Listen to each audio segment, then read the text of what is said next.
তো এখন তোমাদের করবো মান কিভাবে বের করতে পারবো, খুব সহজে মান। X plus one by x সমান 3 হলে x square plus one by x square সমান কত, এইরকম ধরনের অঙ্ক আমাদের শর্ট প্রশ্নে খুবই দিয়ে দেয়, যে কোনো কিছু দিতে, যেমন চাকরির পরীক্ষা দিতে পারি বা যে কোনো অন্য কিছু দিতে আমাদের এই পরীক্ষাটা, এই প্রশ্নটা আমাদের আমরা পেয়ে যাই, তাই তো। তাহলে x plus one by x সমান 3, তাহলে x square plus one by x square এর মান আমাকে বের করতে হবে, ঠিক আছে।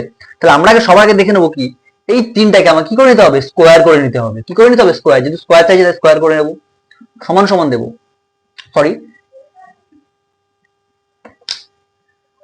তাহলে 3, এটা প্রথমে কি রয়েছে 3, তাই তো। তাহলে এই 3টাকে আমরা কি করে নেবো, প্রথমে স্কোয়ার করে নেবো, কারণ এখানে কি আছে, এক্স এর স্কোয়ার বের করতে বলছে, তাই তো। তাহলে স্কোয়ারটা আমরা করে নেবো। স্কোয়ার করে নেওয়ার পরে এখান থেকে যা বেরোবে, প্লাস বলছে মাইনাস দিয়ে দেবো, প্লাস বলছে মাইনাস দিয়ে দেবো, দিয়ে কি করবো, স্কোয়ার মানে এখান থেকে 2 আমাকে বিয়োগ করে দিতে হবে। তাহলে কত হচ্ছে, 3 3 9 মাইনাস 2 সমান সমান 7। তাহলে x square plus one by x square এর মান কত হচ্ছে আমার এখানে, 7। এটাই হবে তোমাদের অ্যান্সার। ওকে, তো নেক্সট অঙ্কে আসি।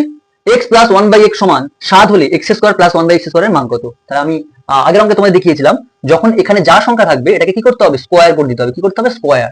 তাহলে স্কোয়ার করে দেওয়ার পরে এখানে কি আছে, প্লাস আছে, তাহলে প্লাস থাকলে আমরা কি করবো, এখানে প্লাস থাকলে এখানে আমরা করবো মাইনাস। মাইনাস করে দেওয়ার পরে কি আছে, স্কোয়ার, এখান থেকে 2 আমরা বাদ দিয়ে দেবো।